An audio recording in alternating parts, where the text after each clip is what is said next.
Okay, so starting out, we're going to be going in with concealer and primer. Now, Shadowbind is not a replacement for primer.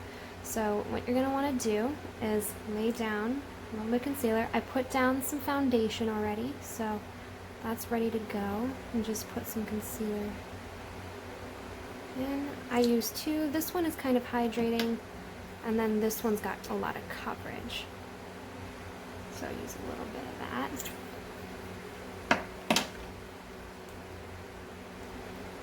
And then here's a little dot of primer. Now you can do whatever works for you. Some of these things that I do are not going to work for everybody, because everybody's got different eye shapes and skin tones and skin textures. So just keep that in mind when you're watching these videos. Not everything I do is going to work for everybody. So I got that down. And then some people I see use no powder when they put their eyeshadows down. Now that concerns me just because I feel that when you put pigments down, they run the risk of getting patchy if you're trying to blend over something sticky. So right now I'm taking the end finishing powder and I'm just laying down a little bit to set my concealer and foundation. And that's going to give it something smooth. Next I'm going to be doing some brows for you.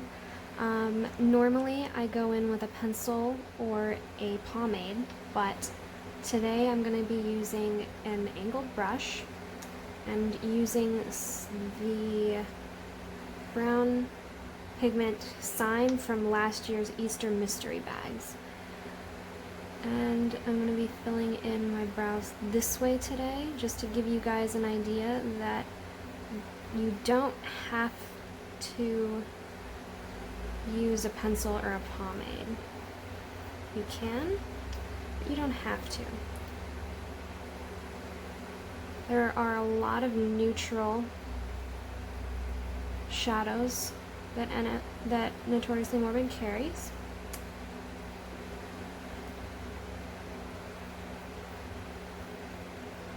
So you can find whatever color works best for you.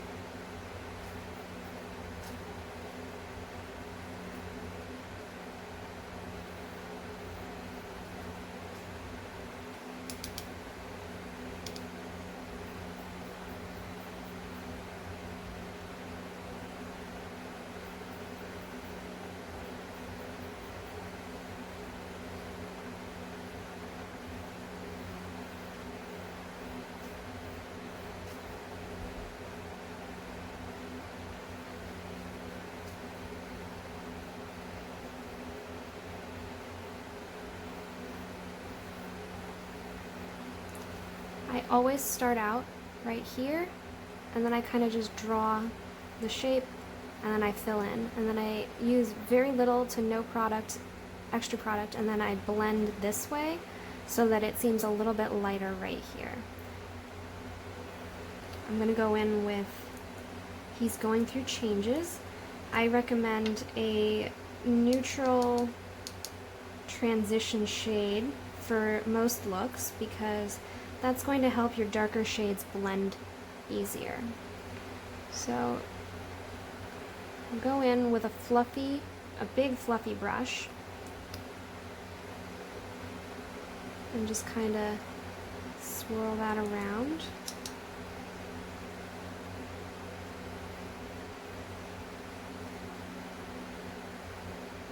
I always start at my outer corner and then I blend in, and then I go to my lower lash line. So this color, and He's Going Through Changes isn't going to be the nude color for everybody. She's Got Gidget Hair is basically my skin tone, but for somebody paler that might be it. And then something darker might work better for somebody with a deeper skin tone. But this is just so that when I put down darker colors, it's not gonna skip or look patchy, because I've got something close to my skin tone to help it blend out. You don't have to be super precise with this, because it's almost invisible.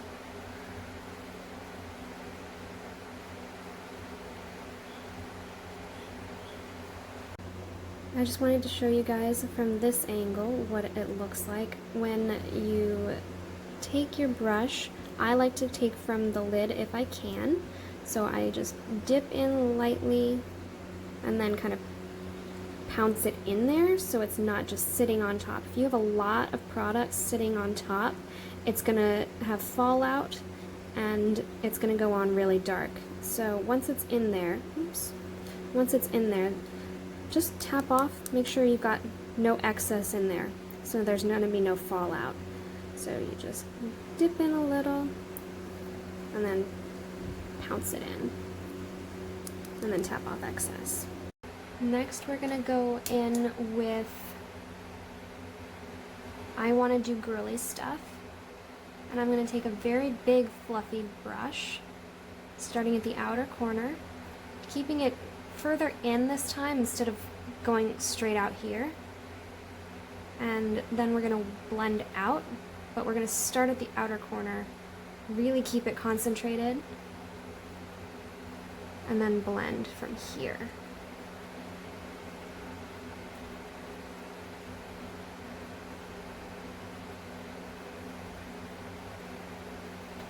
And my recommendation is to go in light.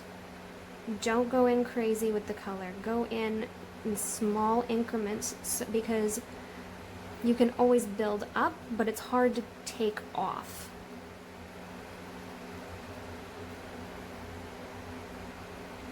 So this is about halfway to where I want it to be. And you can stop wherever you want to. If you want it light, you can make it light. Now, I'm gonna go pretty simple today, and I'm only gonna do one crease color, but you can use as many crease colors as you want. So you can have like a transition, like if you were doing like a sunset, you can do like a light yellow, like College Life, and then you'd go in with a darker yellow, and then you can go in with an orange and a darker orange and a red. So you can really get a lot of different colors in there. You just have to be really careful not to put too much, otherwise you lose that gradient.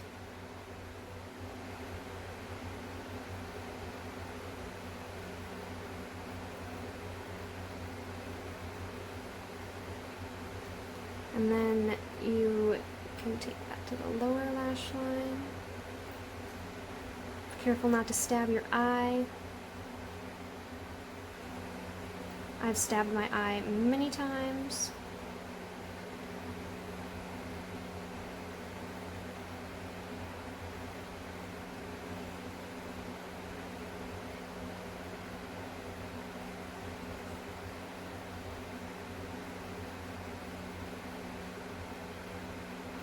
This is about where I want it. Another thing, with the brush you used on the last color, you can go back and blend. So you're not adding any more pigment that's dark. And you can go back and blend with that. And that's going to make it extra smooth. I blend a lot because I like it to be really, really smooth. Now, if you don't have any product in your lid already, what you're going to do is just go in. I like to pull from the sides if I can, because again, there's less product. And then you just tap off, see how a little bit fell out, and then you do the same thing. Tap off again. And I'm using a slightly smaller, less fluffy brush, because the darker you go, the smaller the brush you want to use. Next, we're going to be going in with I Call It Mr Pointy. So this is going to really deepen up the look and make it a lot darker. So what I do is I just really keep this concentrated on the outer corner.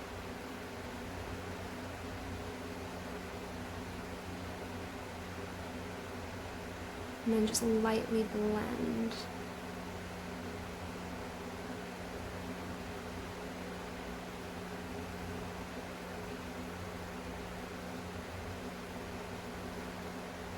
Kind of open your eye to see what you've done.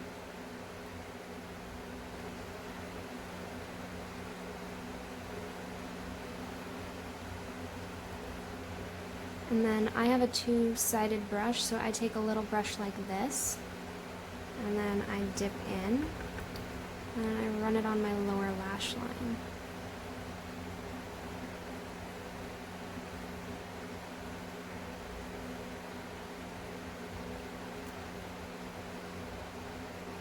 And then I go in with the brush that I used before and blend it out so that I don't add any extra dark where I don't want it to be.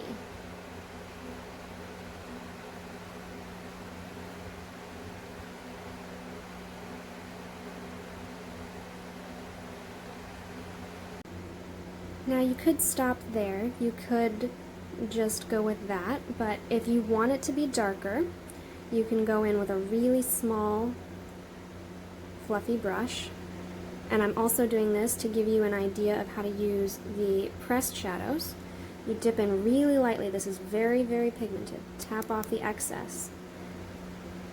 If you want to really deepen it up and make it nice and smoky and dark, you can take a little bit of black and just put it to the very outer corner. Now, see how this really small fluffy brush just keeps it concentrated to where you want it to go so it doesn't fly out.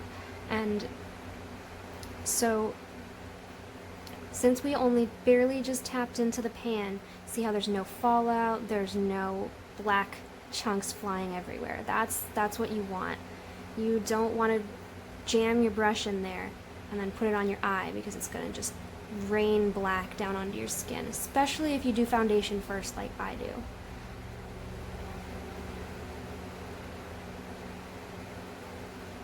And then the other thing that I do is I take a brush, a small smudger brush like this, and then I gently, gently dip in and tap off the excess, and I smudge a little bit of black on my lower lash line.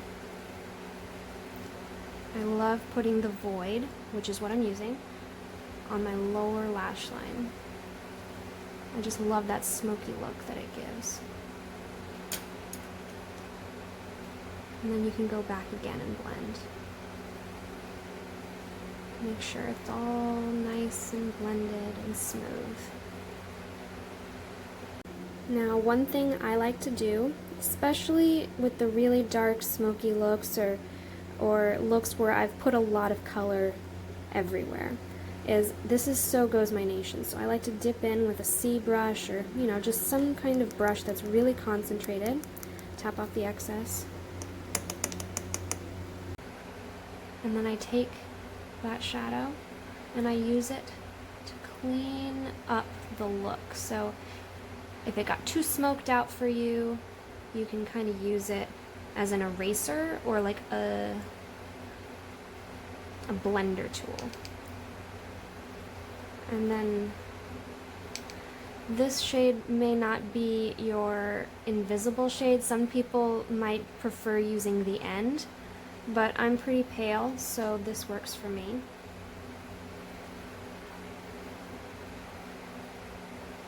It'll just help blur any kind of patchiness that you might have had. When I do my one and dones with the mattes, especially the dark ones, and I'm not adding extra transition shades into my crease, this is what I use to help blur the crease and make it seem more smooth. Now we're going to go in with Shadowbind. You barely need any, okay? You just squeeze out the teeniest, tiniest little bit and then dip your finger in. And then if you feel like you have too much, just kind of wipe it off on here. So then you have just a tiny little bit on your finger. You can also go in with a brush. It's up to you. If you want something like really precise, like a cut crease with your Shadowbind, you can do that. So you're gonna put this, ooh, it was still too much, see? So when you see the Shadowbind and it's kind of chunky, or you can see texture with the Shadowbind, that's too much. So you're gonna run it, smooth it out. See how you can't see any like glops of it anymore? That's what you want. You want it to be nice and smooth. And then we're gonna go in with the Dead today. And you take a small flat packer brush, dip it in, tap off the excess, and then start laying down your shadow right away. If you go in thicker, if it's kind of gloppy and thick, which I don't recommend, then you might have to wait for it to dry down. When it's really thin and really smooth like this, you can just go in right away. You don't have to wait.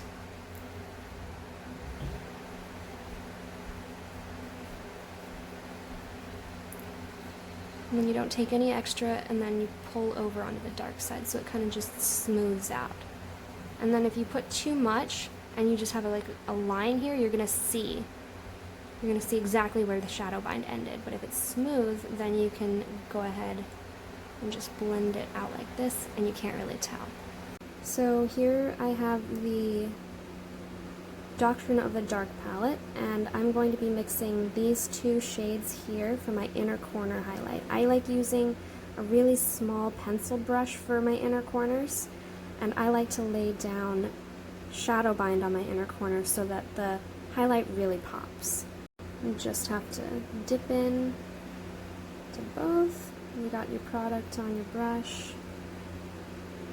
So for my inner corner, I have a little bit of Shadowbind. I'm going to pop it in. Can't even really see any shine when you do this because I don't want it super, super wet because it's going to be an inner corner highlight. So you want it to blend out. So then I'm going to tap it in. Concentrate it here, but then I'm going to pull up and down so that it kind of blends out.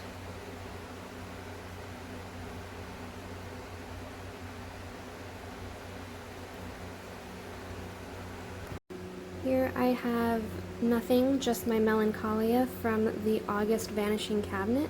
I'm going to take a little bit of this on my pencil brush, tap off the excess, and then I'm going to be putting it on my brow bone. So I'm going to take a little bit of that and pop it on my brow bone.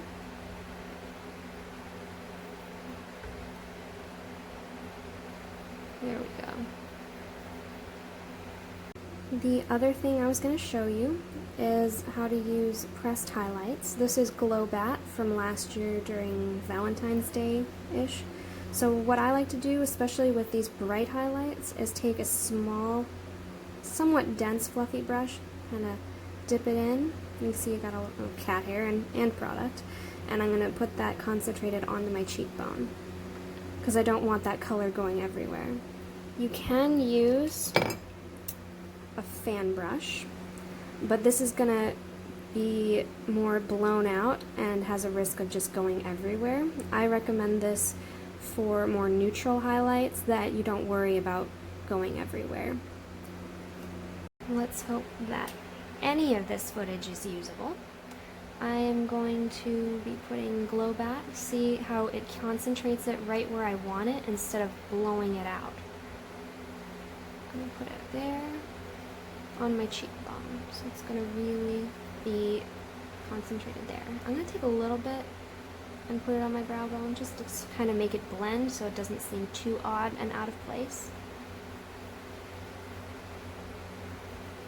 Now the last thing I'm going to talk about today is eyeliner. So you can use a myriad of different things for eyeliner. One thing you can do is use like the Void, a shadow, to have like a smoky eyeliner.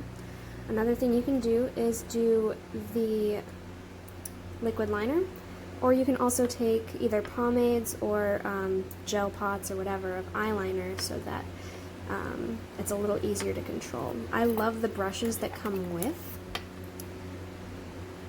the pomades to use for wing liner.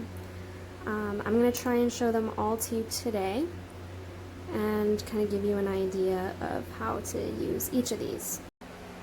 So first off, I'm going to be using the Void and the smudger brush that I used earlier. I'm going to take just a little bit, and I'm going to take it a little bit further out, following my lower lash line. I'm going to take a little bit, see how it's got that wing now? And then you start from here, you tap into your lash line, so you can kind of see we're getting that shape now.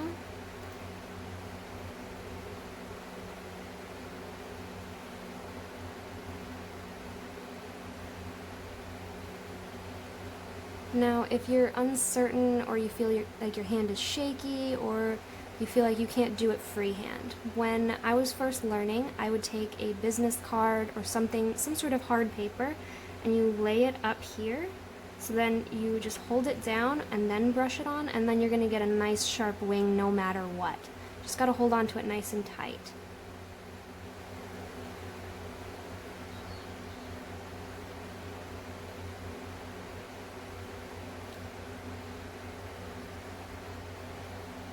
And then I'm just going to blend it so that it's nice and smooth.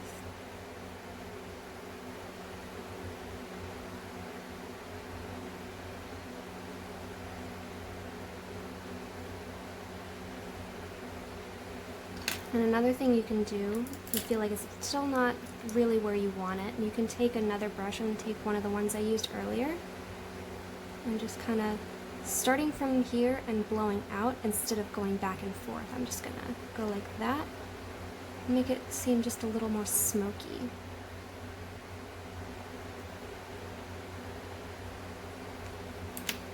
And then I'm going to go back in.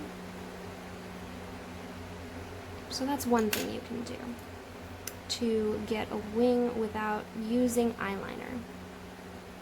But you can still kind of get that effect. Next, I'm going to be taking the Litany liner in Your Darkest Dreams. I am going to try and just put it over top of the shadow wing that I already made, just so that you can kind of get an idea of both ways without having to wipe it all off and start over. So you just kind of start at the middle and work your way in. And then start your wing. So now that a little bit of product is off of the brush, that's when you want to go in for your point.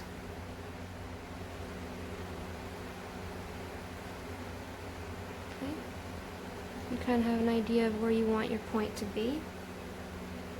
And then you connect it.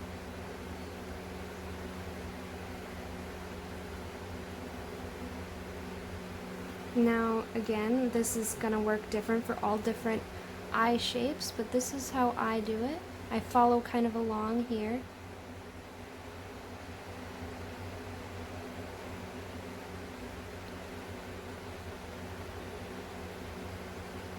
Be really careful, especially with Litany liners, because they're so strong. If you get it on your lashes and then you look up or down and you get dots of the Litany liner on your skin, it is not coming off. It will not come off, so be really careful. You see how a little bit is on my lashes right now. I've learned that the hard way many times. I like to take it all the way to my inner corner here. And just kind of go back over it until you're happy with the opacity and the smoothness of it. Now, if you feel like you've messed up your wing, don't keep going. Don't keep building it out and out and out. That's how you get crazy wings. Sometimes you just have to cut your losses and have a little bit of wonky wings for the day. I think that's as good as we're going to get. And that's how I use the Litany liner for my wings.